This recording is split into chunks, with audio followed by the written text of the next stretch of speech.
Mi nombre es Laura. Durante años creí que la amistad verdadera era un escudo contra el dolor. Pero cuando la traición llega desde quien solía conocer tus secretos, tus miedos y tus sueños, ese escudo se rompe de una forma que ni el tiempo puede reparar. Marta era mi mejor amiga desde la universidad. Compartimos risas, mudanzas, rupturas y hasta un pequeño negocio que soñábamos convertir en algo grande. Y él era Daniel, mi pareja.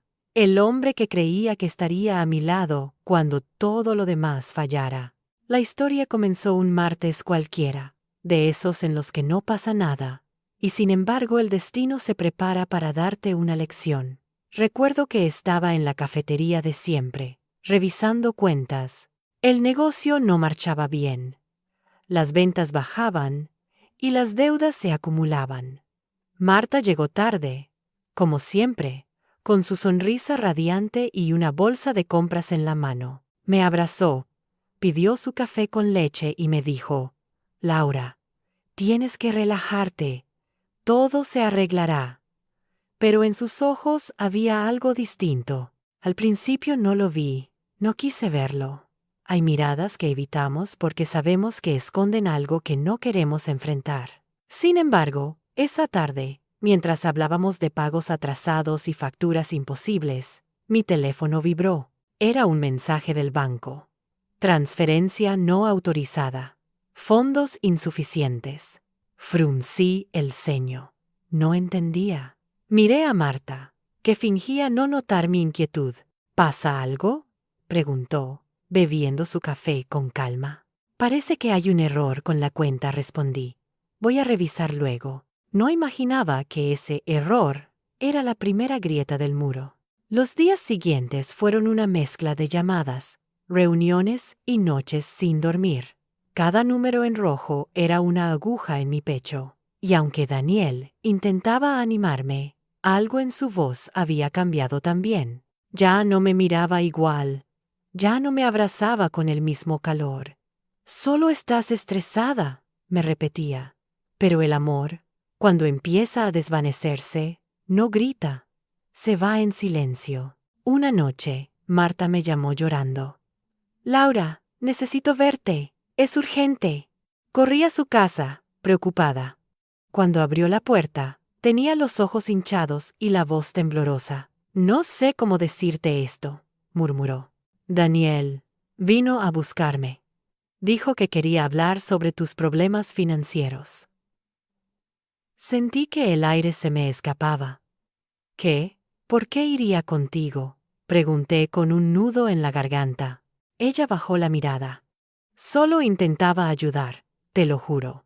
Pero el tono de su voz no era de culpa, era de miedo. Esa noche supe que algo más grande se movía detrás de mí, y que el golpe aún no había llegado. Daniel empezó a llegar tarde a casa con excusas torpes, reuniones que se alargaban, tráfico imposible, una llamada urgente que no podía cortar.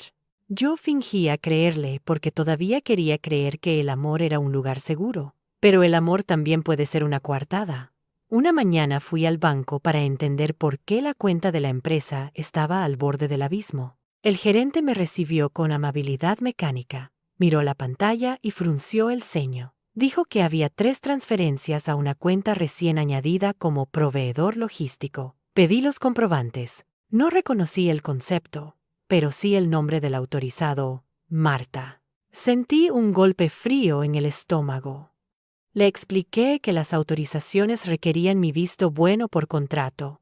Él me mostró un formulario con mi firma. No era la mía, era una imitación precisa, casi perfecta, salvo por una curva en la L que yo nunca hacía. No discutí con el gerente, pedí copias y salí con la carpeta contra el pecho, como si llevara dentro el mapa de una guerra que por fin comprendía. Esa misma tarde confronté a Marta. No fui a su casa. La cité en la cafetería, donde todo empezó a crujir. Llegó radiante, como siempre. Se sentó sin quitarse el abrigo y dijo que tenía prisa. Coloqué los comprobantes sobre la mesa. No parpadeó. «Es una confusión», dijo. Daniel me pidió que avanzara pagos para no perder un descuento. Me reí, sin humor. ¿Daniel te pidió usar la cuenta de nuestra empresa y falsificar mi firma? Ella apoyó la espalda en la silla, respiró hondo y suavizó la voz. Laura, por favor, no dramatices. Estoy salvando lo que queda del negocio. Tú estás demasiado sensible. Esa frase me atravesó. Esa manera de invertir la culpa para que una se sienta pequeña. Guardé los papeles y me levanté. A partir de hoy, todo será por escrito, dije. Y si hay una sola transferencia más, hablaré con el banco y con la policía. Marta sonrió con una piedad que ya no me hería. No llegarás tan lejos, murmuró. Cuando llegué a casa, Daniel estaba en la cocina, con la camisa remangada, cortando pan como si la normalidad pudiera fabricarse a cuchillo. Le conté lo mínimo. Él evitó mis ojos y preguntó por qué desconfiaba de mi mejor amiga. Porque los números no mienten, respondí. Las firmas, sí. Guardó el cuchillo, se limpió las manos y dijo que yo veía fantasmas. Habló de estrés, de cansancio, de cómo Marta siempre estuvo. Esa última frase tuvo el peso de un reconocimiento. No dije nada. Puse agua a hervir y, mientras bullía, pensé que el silencio también puede ser un acta notarial. Certifica lo que el otro no se atreve a decir. Esa noche, cuando Daniel creyó que dormía, salió al balcón a hablar por teléfono. No escuché palabras claras, solo el tono bajo de quien comparte un secreto. Al día siguiente, pedí al banco un historial detallado y activé alertas en tiempo real. También redacté un correo al gerente, citando los artículos del contrato de cuenta que exigían doble autorización para transferencias a nuevos beneficiarios. Lo hice con calma, sin exclamaciones. La verdad bancaria no necesita gritos, necesita fecha, hora y evidencia. A los pocos días, la cuenta recibió un cargo por refinanciación asociado a una tarjeta a mi nombre. Yo nunca había solicitado esa tarjeta. En el detalle, figuraba una dirección que no era la mía, pero sí la de un coworking que Marta usaba para reuniones. Fui hasta allí con una carpeta nueva, copias de movimientos, mi firma verdadera, la firma falsificada y un listado de correos. Le pedí al administrador del lugar los registros de acceso correspondientes a las fechas de las solicitudes. Me los entregó sin resistencia. Todo estaba a nombre de M. Gutiérrez. Cuando salí a la calle, el viento de la tarde me despeinó, pero por dentro estaba serena. A veces la certeza llega como un cielo limpio después de la lluvia. No hace ruido, solo abre camino. Esa noche, invité a Daniel a cenar afuera. Elegí el restaurante donde celebramos nuestro primer aniversario. No por nostalgia, sino porque quería ver qué quedaba de nosotros cuando todo el ruido se apaga. Pedimos lo de siempre. Hablamos del clima, de una película. Cuando llegó el postre, le tomé la mano. Necesito preguntarte algo, y quiero que me lo respondas mirándome a los ojos. Trató de sonreír, pero la sonrisa se quebró. ¿Desde cuando tú y Marta comparten mis números de cuenta? Retiró la mano como si el plato quemara. No digas tonterías. Abrí la cartera, saqué una hoja y la deslicé hacia él. Un registro de acceso al banco desde su móvil, misma hora en que Marta hizo una de las transferencias. Su rostro perdió color. No entiendo de dónde. No lo dejé terminar. Saqué otra hoja. Un mensaje reenviado desde su correo a Marta con el asunto liquidez urgente. No grité, solo dije, quiero la verdad, porque con la verdad puedo defenderme. Con tus medias verdades no. No respondió. Pagamos en silencio. Al salir, propuso caminar. Yo asentí, pero elegí el camino que daba frente a la sucursal del banco. Me detuve frente al vidrio iluminado y dije, aquí voy a recuperar mi nombre. Él guardó las manos en los bolsillos. Esto se puede arreglar entre nosotros. Ya no hay nosotros, contesté. Y si lo hubiera, necesitaría números, no promesas. Regresamos a casa sin tocarnos. Esa noche dormimos en mundos distintos, a centímetros de distancia. A la mañana siguiente, antes del amanecer, recibí una alerta. Alguien intentaba agregar otro beneficiario a la cuenta. Me vestí, tomé un taxi y llegué al banco a la hora en que levantan la persiana. Entregué la carpeta, pedí bloquear todo movimiento y abrir una investigación interna por falsificación y suplantación. El gerente, ahora sí, me miró con seriedad. Tiene usted razón, dijo. Y aquí tiene su primera herramienta, un reporte certificado. Salí con el documento bajo el brazo y sentí que cada paso me devolvía 1 centímetro de piel. Esa tarde, Marta me escribió. ¿Podemos hablar como adultas? No respondí. Fui al notario. Registré una declaración jurada y presenté copia en el banco. La ley no abraza, pero sostiene. Y yo necesitaba un sostén que no mintiera.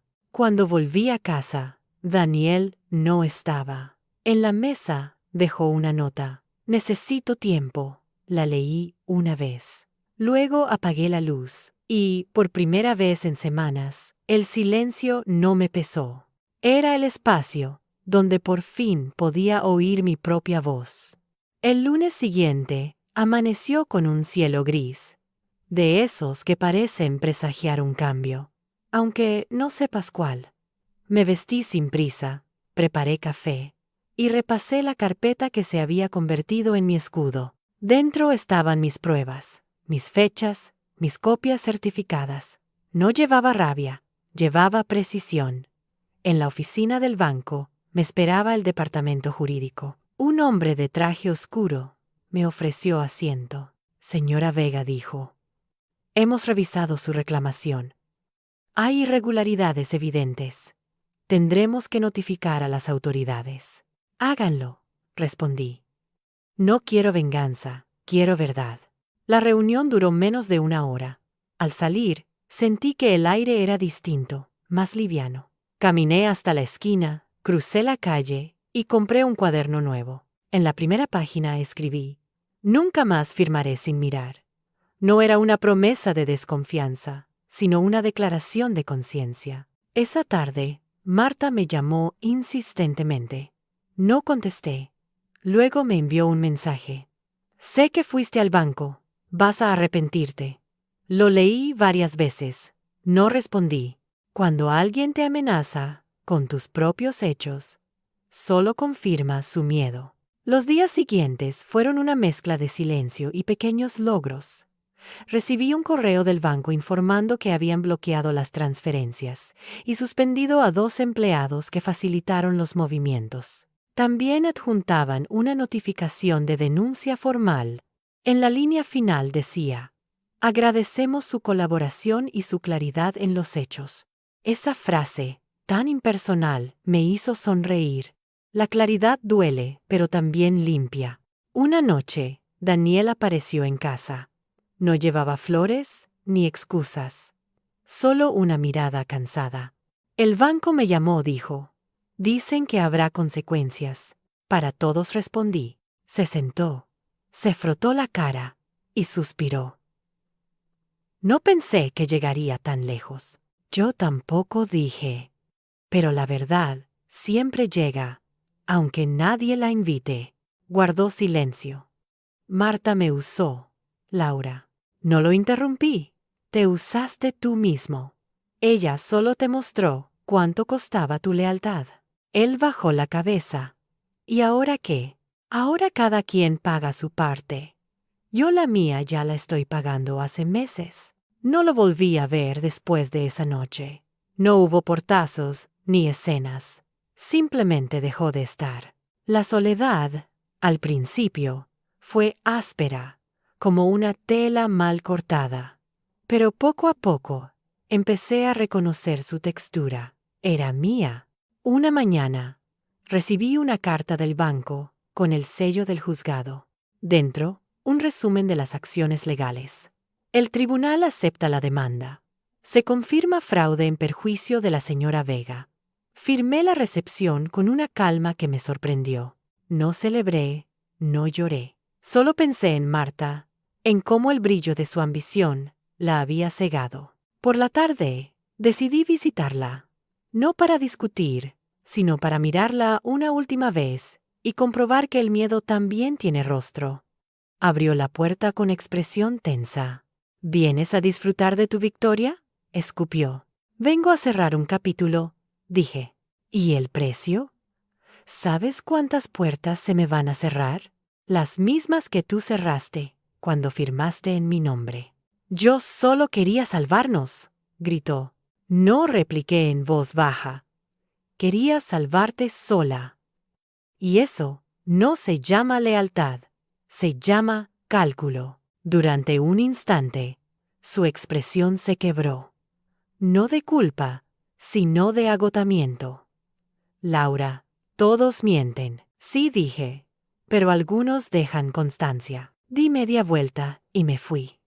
En la calle, el aire olía a lluvia. Caminé despacio, sintiendo que por primera vez no llevaba peso en los hombros. El banco, la deuda, la amistad, el amor, todo se había vuelto números cerrados, cuentas saldadas. Pero había una cuenta que no figuraba en ningún papel, la mía conmigo misma. Y esa empezaba a dar saldo positivo. Esa noche, abrí el ordenador y escribí una carta al gerente del banco. No para reclamar, sino para agradecerle haber creído en los documentos más que en las apariencias. Adjunté una copia escaneada del informe del juzgado y añadí al final: a veces la verdad necesita una ventanilla para que la sellen. Apagué la luz, me serví un poco de vino y me senté junto a la ventana. Afuera, las luces de la ciudad titilaban como si fueran firmas diminutas sobre un papel enorme. Me di cuenta de que la vida entera era una contabilidad imperfecta. Se gana, se pierde, se ajusta, se corrige. Y, al final, lo único que realmente importa es no quedar en deuda con uno mismo. El proceso judicial avanzó más rápido de lo que esperaba. Quizá porque, a veces, la justicia necesita una historia que la despierte. Marta fue citada a declarar junto con los empleados implicados. Yo asistí a la primera audiencia, sin maquillaje, sin rabia, sin miedo. Quería que todo hablara por sí mismo. Los papeles, los sellos, las fechas. No necesitaba discurso, necesitaba presencia. El juez leyó los informes y levantó la vista. Aquí hay falsificación de firma, movimientos no autorizados y uso indebido de datos personales. Marta evitó mirarme. Daniel no estaba. En el pasillo del juzgado, olía a polvo y café viejo, a burocracia y a arrepentimiento. Cuando me llamaron a declarar, respondí cada pregunta con precisión. No exageré nada. No omití nada. Al terminar, el juez asintió. Gracias por su claridad. Esa frase, tan simple, valía más que cualquier absolución. Al salir, una periodista que cubría casos económicos me abordó. Señora Vega, ¿cómo se siente al denunciar a su mejor amiga? No la denuncié a ella, respondí. Denuncié lo que hizo. ¿Y volvería a confiar en alguien? Sí, pero no sin papeles. Esa respuesta apareció 2 días después en un periódico local. No me importó. Tal vez alguien la leería y entendería que la verdad no siempre necesita ruido, solo constancia. Con el paso de las semanas, recibí una llamada del banco. Habían recuperado parte de los fondos. Me ofrecieron una compensación por daños reputacionales. Rechacé el dinero. Prefiero que revisen sus protocolos, les dije. El gerente guardó silencio unos segundos antes de responder. Tiene razón, vamos a hacerlo. Colgué. Respiré profundo y miré el horizonte desde el balcón. Por primera vez en mucho tiempo, el futuro no me asustaba. Un domingo, mientras hacía limpieza, encontré una vieja caja de metal. Dentro había fotos de los primeros años del negocio. Marta y yo, riendo, Daniel sosteniendo el cartel de inauguración. En una de las imágenes, mi mano estaba sobre la suya, y ambas parecíamos creer que nada podría romper esa promesa. La observé largo rato, no lloré. La verdad ya me había secado todas las lágrimas. Decidí donar los muebles de la oficina que había cerrado meses atrás. Envié un mensaje al centro comunitario del barrio. Tengo escritorios y sillas en buen estado. Me respondieron de inmediato. Cuando los voluntarios vinieron a recogerlos, uno de ellos me preguntó, ¿está segura de desprenderse de esto? Se nota que hay historia aquí. Precisamente por eso respondí. Las historias no se cargan, se sueltan. Esa noche, soñé con Marta. En el sueño, no discutíamos. Solo caminábamos por un pasillo largo, iluminado por luces blancas. Al final, ella se giraba y decía, no supe detenerme. Me desperté con una paz extraña. Tal vez el perdón no es decir, te entiendo, sino dejar de necesitar entender. Al día siguiente, recibí una notificación. La sentencia estaba lista. El documento confirmaba la falsificación y la responsabilidad compartida de Marta y Daniel. Los empleados del banco habían sido despedidos y procesados. No sentí satisfacción, sentí cierre. Había algo profundamente justo en que cada quien respondiera por su firma. Guardé la sentencia en la carpeta azul, junto a todas las demás pruebas. Pensé en todo el tiempo que pasé intentando justificar lo injustificable, y en cómo un simple papel podía devolverme lo que los años me habían quitado, la confianza en mí misma. Por la tarde, salí a caminar. En el escaparate de una librería, vi un cartel, taller de escritura terapéutica, contar para sanar. Entré, sin pensarlo. Me inscribí. La mujer del mostrador sonrió. ¿Por qué quiere escribir? Porque el silencio me salvó, dije. Pero ahora quiero ponerle palabras. Salí con una sensación ligera, casi luminosa. Caminé bajo el cielo anaranjado del atardecer, con el viento moviendo mi cabello y el eco de mis propios pasos acompañándome. Me di cuenta de que ya no pensaba en deudas, ni en pérdidas, ni siquiera en traiciones. Solo pensaba en seguir. Esa noche, en casa, escribí la primera línea de mi historia. Mi mejor amiga se quedó con él y con mi deuda. Pero yo recuperé mi verdad. Pasaron los meses. No hubo milagros, ni aplausos, ni redenciones cinematográficas. Solo una rutina limpia, hecha de pequeños gestos. Levantarme temprano, preparar café, revisar mis correos, cuidar las plantas del balcón. La vida volvió, pero más despacio, como si también necesitara aprender a confiar otra vez. El taller de escritura se convirtió en mi refugio. Éramos 6 mujeres, cada una con su historia a medio cerrar. Había una que había perdido a su hijo, otra que sobrevivía a un divorcio, otra que nunca había hablado en voz alta de lo que le dolía. Cuando me tocó presentarme dije, yo vine a escribir lo que callé demasiado tiempo. Nadie preguntó más. Me miraron con respeto, con ese tipo de silencio que no pesa, que acompaña. En una de las clases, la profesora nos pidió escribir una carta que nunca enviaríamos. Al principio, dudé. No quería volver a Marta con palabras, pero las frases salieron solas. Querida Marta, no te odio, ni siquiera te culpo.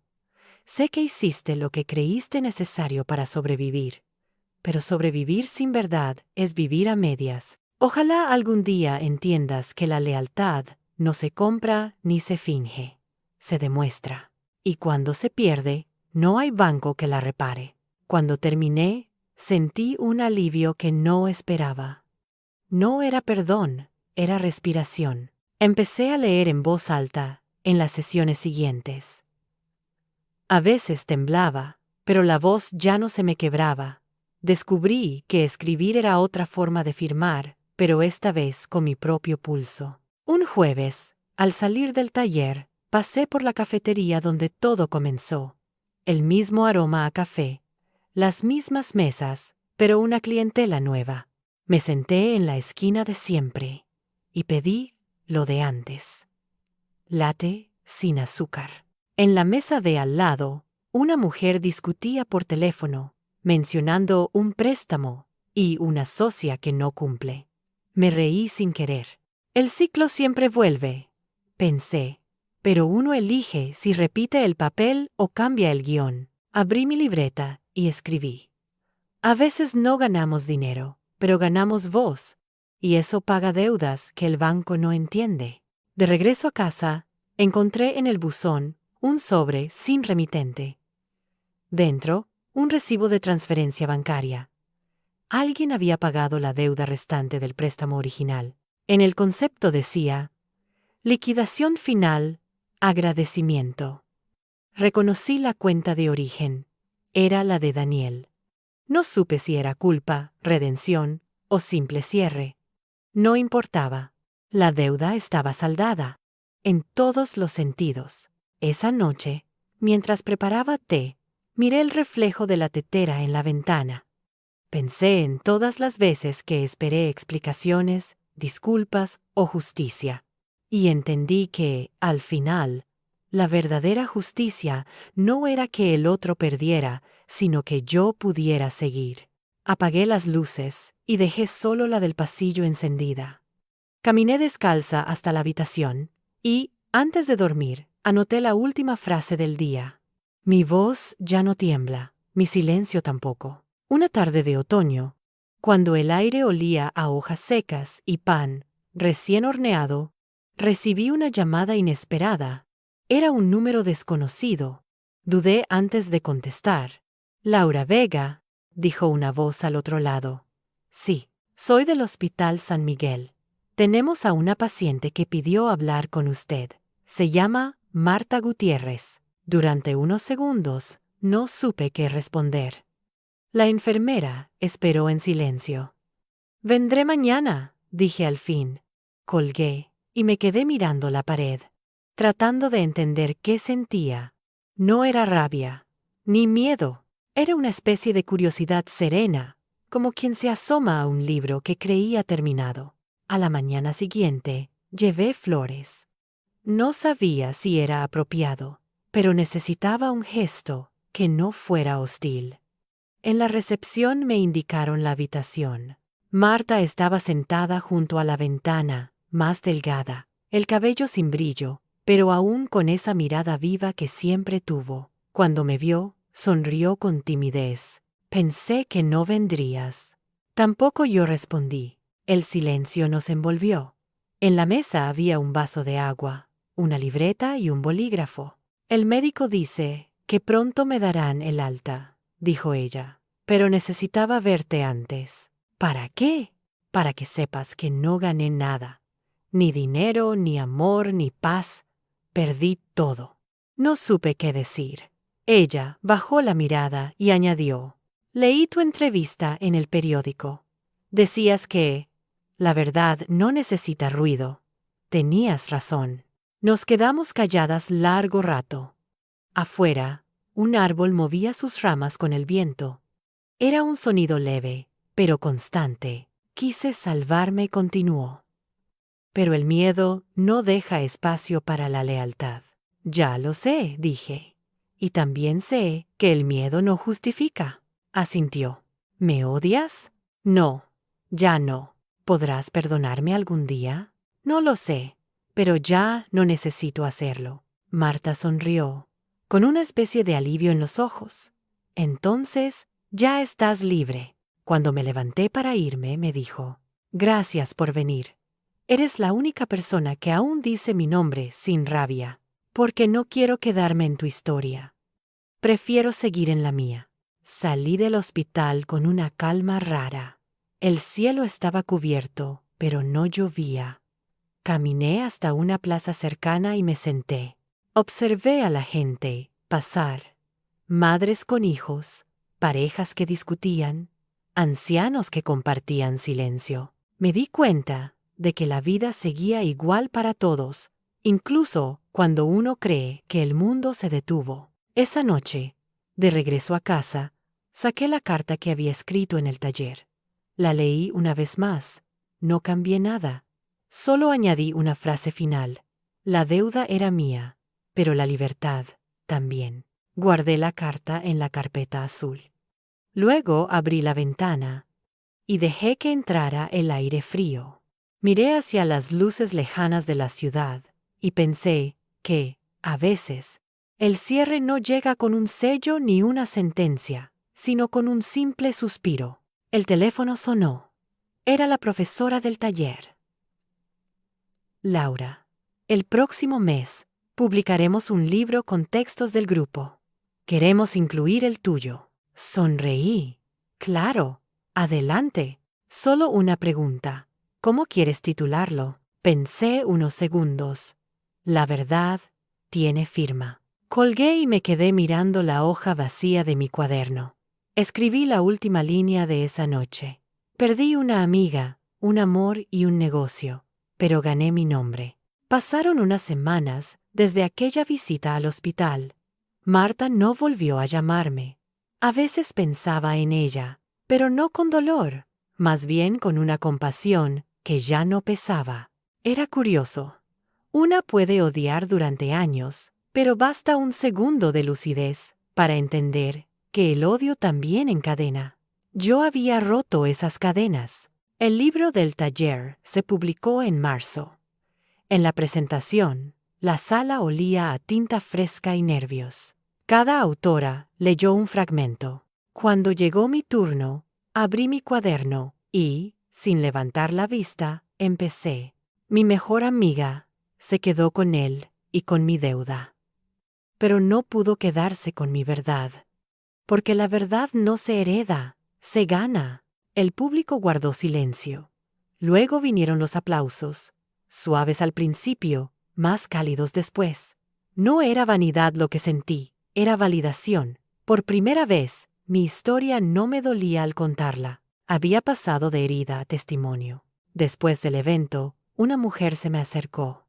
Yo también perdí a mi amiga, dijo, pero nunca tuve el valor de hablarlo. Le sonreí. Hablar no siempre es ruido, respondí. A veces es limpiar el eco. Esa noche volví caminando a casa. La ciudad brillaba con esas luces pequeñas que solo se ven cuando uno aprende a mirar despacio. Pensé en Daniel, en cómo había desaparecido de mi vida sin un adiós. No lo extrañaba, pero tampoco lo despreciaba. Lo imaginaba viviendo entre excusas. Y comprendí que algunas personas se quedan atrapadas en el mismo error porque no soportan verse sin máscara. Al llegar, encendí una vela. Me serví té, como siempre. El vapor subía lento, y en él me pareció ver fragmentos de los últimos años. Las discusiones, las firmas falsas, el banco, los silencios, las madrugadas de miedo, pero también las risas. El primer café compartido, el día que abrimos el negocio llenas de esperanza. Todo eso era mi historia, completa, imperfecta, mía. Me di cuenta de algo. Toda mi vida había estado obsesionada con la idea de ser responsible, de cumplir, de no fallar. Y sin embargo, había olvidado cumplir conmigo misma. La verdad no era solo un papel firmado, era una forma de vivir. Tomé mi libreta y escribí. Hay verdades que no hacen ruido, pero sostienen el mundo. Y hay silencios que no callan, solo esperan. Al día siguiente, fui al banco por última vez. No tenía ningún trámite. Solo quería cerrar la cuenta que había sido escenario de mi naufragio.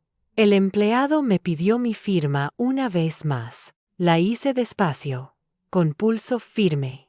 Al terminar, sonreí. Ya no era la firma de la mujer que confiaba ciegamente, ni de la que sospechaba de todos.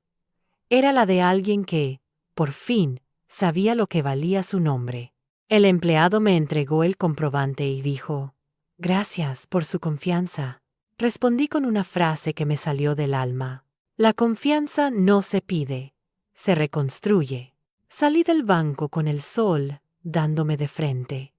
Sentí el calor en el rostro y pensé que, quizá, la vida te devuelve lo que entregas. Pero solo cuando aprendes a hacerlo sin miedo. Aquel abril trajo lluvia fina y días limpios. Cuando el taller terminó su primera edición, la profesora propuso una lectura pública en la biblioteca municipal. Dudé, porque todavía había rincones de mi historia que me dolían si los miraba demasiado, pero acepté. Me preparé sin prisa. Una blusa sencilla, el pelo recogido, los papeles en una carpeta transparente. Llegué antes de la hora y caminé entre estanterías. Había un libro subrayado con una frase que me detuvo. El valor no es gritar, es quedarse de pie cuando el viento sopla en contra. Me reí bajito. Sentí que, de algún modo, esa frase había sido escrita para mí. Cuando me tocó leer, busqué la respiración honda que aprendí en terapia. Había caras que no conocía y otras que ya me habían escuchado. Empecé por el principio, por esa Laura, que creía que la amistad era un salvavidas que no se rompía nunca. Leí despacio, sin mirar a nadie en particular, dejando que las palabras hicieran su trabajo. No cargué las frases con emoción extra. La emoción ya estaba en los hechos. Cuando terminé, hubo un silencio breve, suave, y después, aplausos. Alguien, en la última fila, se secó una lágrima. Una mujer de cabello gris se acercó y me dijo: «Yo firmé sin leer durante 20 años. Hoy voy a empezar a leer». Sentí que la garganta se me cerraba, no por pena, por gratitud. De camino a casa, el cielo se abrió y la lluvia se volvió luz. Caminé sin paraguas, con la carpeta apretada contra el pecho. Pensé en Marta y en Daniel, y en cómo sus nombres ya no eran puertas que se me cerraban por dentro. Eran, simplemente, capítulos. Decidí que, a partir del próximo mes, volvería a abrir un pequeño negocio, no el de antes, sino uno que pudiera sostener con mis manos.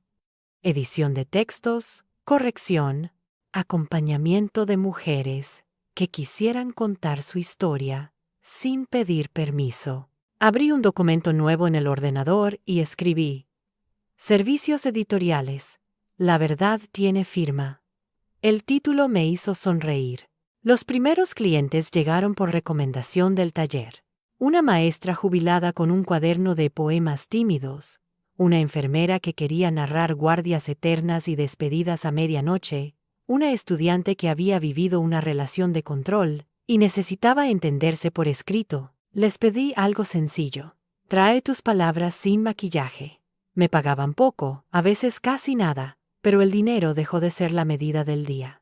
Cada texto pulido era una reparación minúscula del mundo. Una tarde, recibí un correo del banco. El asunto era frío. Cierre de investigación. En el cuerpo, pocas líneas. Confirmaban el fraude, la responsabilidad, las medidas disciplinarias. También mencionaban un cambio en los protocolos de seguridad a raíz del caso. Imprimí el correo y lo guardé en la carpeta azul, ya no como prueba, sino como punto final. Miré la carpeta un momento y pensé que ese objeto había sido, durante un año, mi armadura. Ahora era solo un archivo. La coloqué en el estante más alto, junto a los diccionarios. Esa misma semana, la administradora del coworking donde Marta solía reunirse me llamó. Dejó una caja a su nombre, dijo. Fui con calma. La caja era ligera. Dentro había papeles sin importancia, un bolígrafo caro y un sobre pequeño, con mi nombre. Lo abrí allí mismo. Una nota breve, escrita con la letra de Marta. No sé pedir perdón. No sé si lo merezco. Sé que me quedé con lo que no era mío. Aquí hay una llave, la de un trastero. Dentro, las cosas que te pertenecen. Guardé el sobre y agradecí. No sentí alivio ni rabia.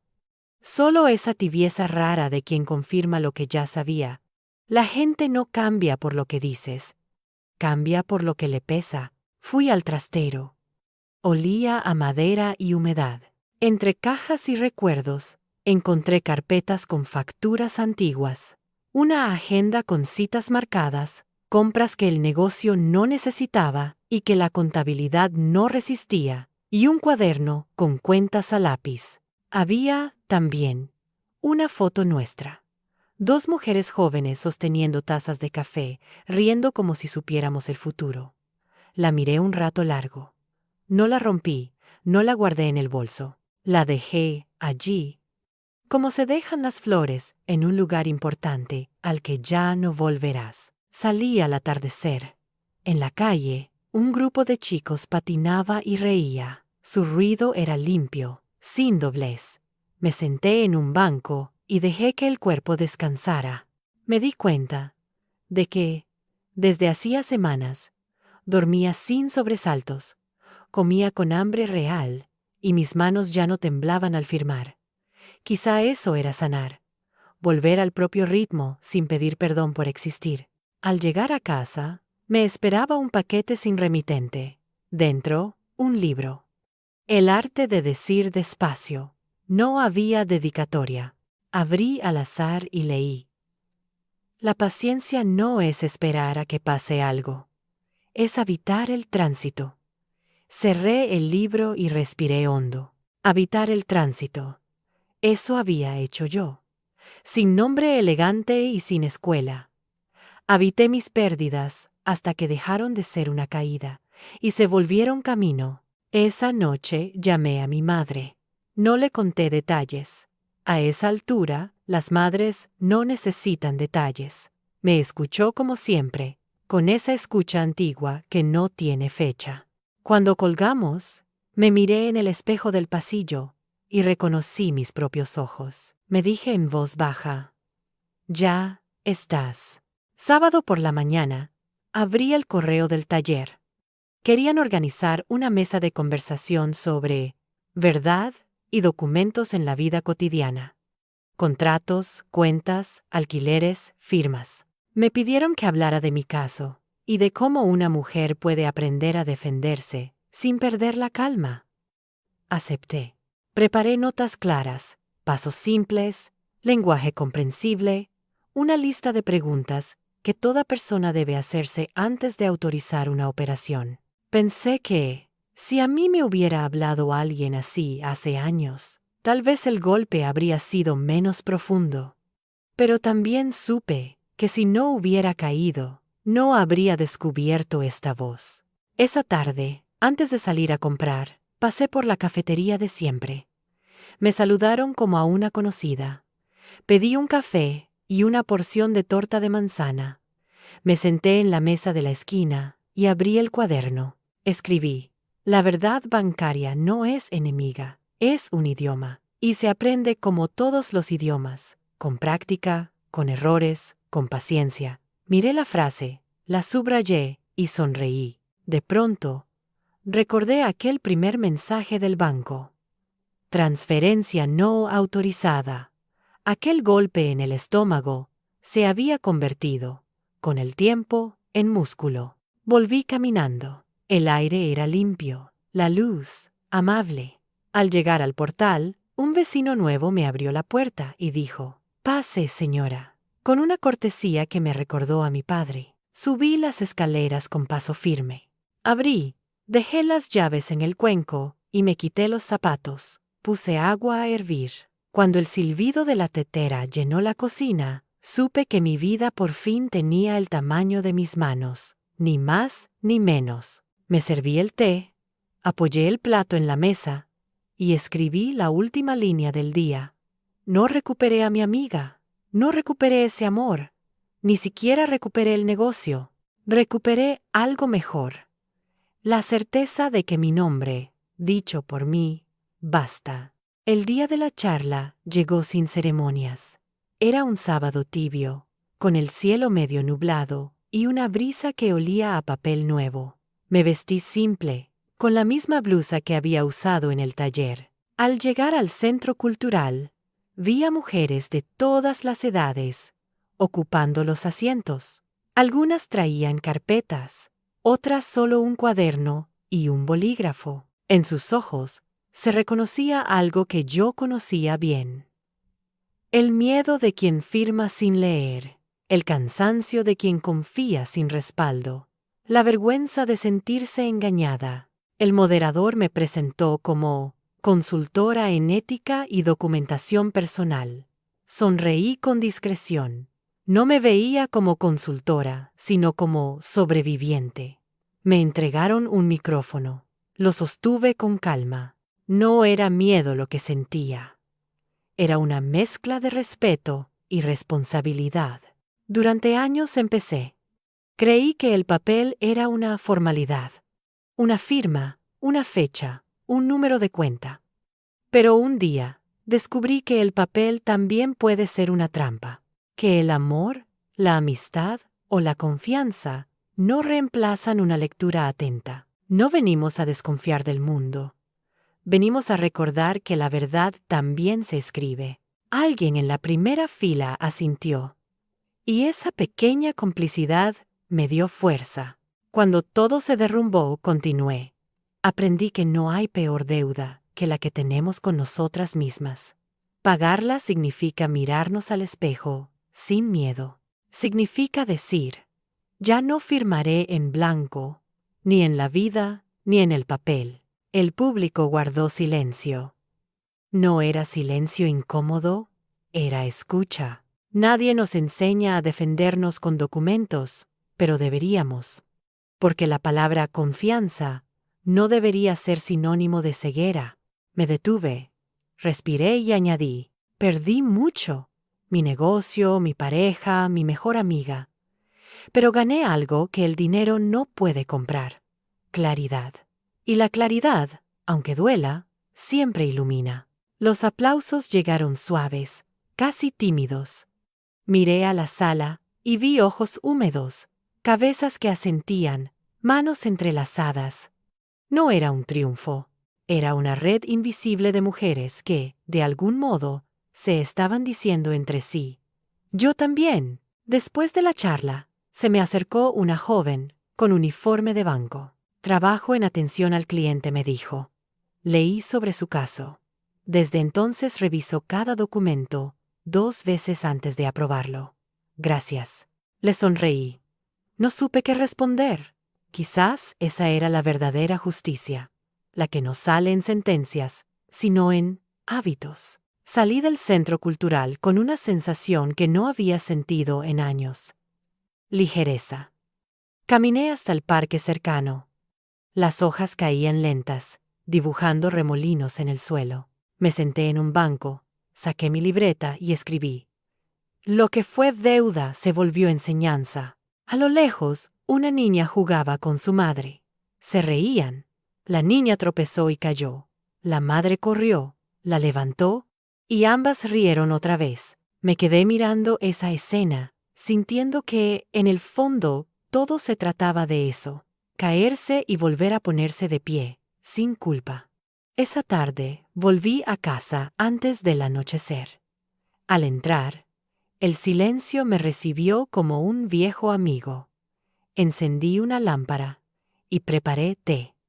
La carpeta azul seguía en su estante, testigo de todo. La bajé, la abrí y entre los papeles encontré algo que no recordaba haber guardado. Una nota manuscrita, sin fecha, en una hoja doblada. Decía, si algún día lees esto, sabrás que lo intenté. No para salvarme, sino para entenderte. No reconocí la letra, pero supe que era de Marta. No lloré, doblé la hoja y la devolví a su lugar. Había comprendido que algunas historias no necesitan respuesta, solo reposo. Encendí la radio. Sonaba una canción vieja, de esas que escuchábamos en el negocio los viernes por la tarde. Cerré los ojos. La memoria vino sin dolor. Pensé en Daniel, en Marta, en mí misma. Cada uno había tenido su papel. Algunos firmaron para ganar, otros para huir. Yo firmé para cerrar. Y en ese cierre encontré mi principio. Apagué la radio, me acerqué a la ventana y vi mi reflejo en el cristal. Ya no era la misma mujer. Mi rostro tenía líneas nuevas, pero mi mirada no pedía perdón. En voz baja dije, mi nombre es Laura Vega, y mi historia ya no me debe nada. La frase resonó en la habitación. Me reí suave, con esa risa pequeña que no busca testigos. A la mañana siguiente, desperté temprano. Abrí el correo y vi un mensaje del taller. Decía, tu texto fue seleccionado para una antología de mujeres que transformaron la verdad en palabra. Adjuntaban un formulario de autorización. Lo imprimí, lo leí completo y al final firmé. Esta vez, con una sonrisa. Guardé la pluma, doblé el documento y lo dejé sobre la mesa. Me serví café, abrí la ventana y dejé que el aire fresco entrara. La ciudad despertaba. Los autos pasaban, los niños corrían, las tiendas abrían. Todo parecía normal, pero yo sabía que algo, muy adentro, se había movido para siempre. Miré hacia el cielo, de un azul transparente, y susurré. Ya no temo al papel ni al silencio, porque ambos me pertenecen. Y así, sin ruido, comprendí que las historias no se cierran con punto final, sino con un respiro. Pasaron los meses. El tiempo, con su manera silenciosa de limar las aristas, fue dejando todo en su sitio. La ciudad cambió de estación. Las hojas secas se volvieron brotes nuevos, y yo, sin darme cuenta, empecé a dormir del tirón. Los sueños ya no traían rostros, ni nombres, ni balances pendientes. Eran solo sueños, sin deuda. Mi negocio crecía despacio. No era grande, ni ambicioso. Era suficiente. Las mujeres que venían a pedirme ayuda llegaban con la misma mirada que yo tenía tiempo atrás. Una mezcla de vergüenza y esperanza. Les ofrecía café, escuchaba, corregía. Y a veces, simplemente, guardábamos silencio. Aprendí que no todas las heridas piden consejo. Algunas solo necesitan espacio. Un jueves cualquiera, al cerrar la oficina, encontré una carta sin sello en el buzón. Dentro, un papel doblado, con pulso tembloroso. Laura, no busco que me perdones, pero necesitaba decirte que aprendí que el dinero no arregla lo que la mentira rompe, que la verdad, aunque duela, siempre fue tu mejor inversión. No había firma, pero no hacía falta. La letra de Marta era inconfundible. No la guardé en un cajón. La puse en el corcho de la pared, junto a frases de escritoras que admiro. No como recordatorio de su culpa, sino como prueba de mi cierre. Ese día entendí algo simple. El perdón no siempre se dice, a veces se habita. Empecé a caminar más. Los sábados iba al mercado de flores. Compraba lirios blancos y los ponía en un florero azul. Me gustaba verlos abrirse, lentamente, sin ruido, como la verdad cuando deja de esconderse.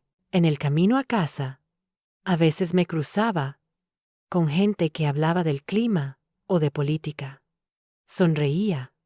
Me gustaba esa normalidad.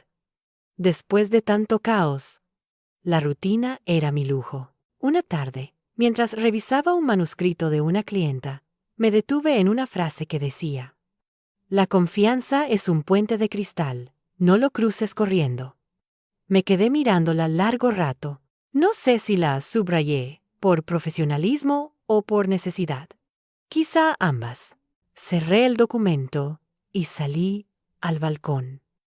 El aire tenía ese olor a lluvia que anuncia principio, no final. Pensé en todo lo que había cambiado sin darme cuenta. Ahora ya no me justificaba por ser precavida, ni me sentía culpable por desconfiar. Comprendí que cuidarse también era un acto de amor, no hacia los demás, sino hacia una misma. Esa noche, el teléfono sonó. Era Daniel. Lo dudé antes de contestar. Hola, Laura. Hola. Solo quería saber cómo estabas. Estoy bien, respondí con calma. Me alegra. He pensado mucho en todo. Yo también dije, pero sin peso. Hubo un silencio largo. Después, añadió, perdóname por haber desaparecido. Ya no hace falta, Daniel.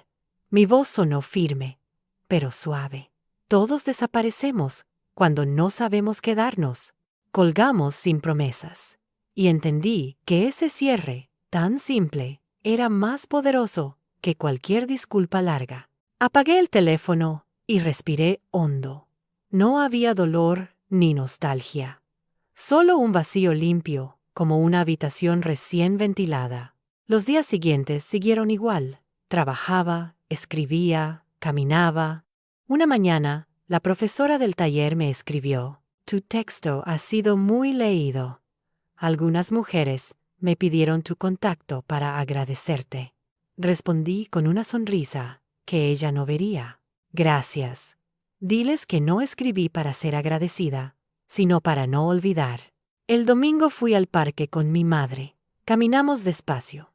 Ella, con su bastón, yo a su lado. En un momento se detuvo, me tomó del brazo y dijo: «Estás distinta». «¿Para bien?», pregunté sonriendo. «Para tranquila», contestó. Y supe que no había mejor cumplido. Nos sentamos en un banco bajo los árboles. Los niños corrían. Los perros ladraban. El sol jugaba entre las ramas. «¿Y tu amiga?», preguntó ella. «Ya no es parte de mi historia, mamá». «Entonces, ya estás lista para escribir otra». Asentí. De regreso a casa, abrí el portátil y comencé a escribir un nuevo texto. No sobre Marta, ni sobre Daniel, ni sobre la deuda, sobre mujeres que aprendieron a caminar sin miedo. Escribí: «La verdad no siempre gana rápido, pero siempre llega». Guardé el archivo con el nombre Capítulo 1, porque sentí, por primera vez, que empezaba algo nuevo. Esa noche, antes de dormir, abrí la ventana. La luna estaba alta, limpia. Me quedé mirándola un rato largo, y sin saber por qué, dije en voz baja: «Gracias». No a alguien, a mí misma. Apagué la luz, me arropé, y por primera vez en años, el silencio no me pesó. Era compañía. Al amanecer, desperté con el canto de los pájaros. Fui hasta la mesa, serví café, y sin pensarlo, abrí la libreta azul. En la primera hoja, vacía, escribí: «Mi mejor amiga se quedó con él y con mi deuda». Pero lo que no supo es que el alma, cuando aprende a leer, ya no firma a ciegas. Cerré la libreta y sonreí.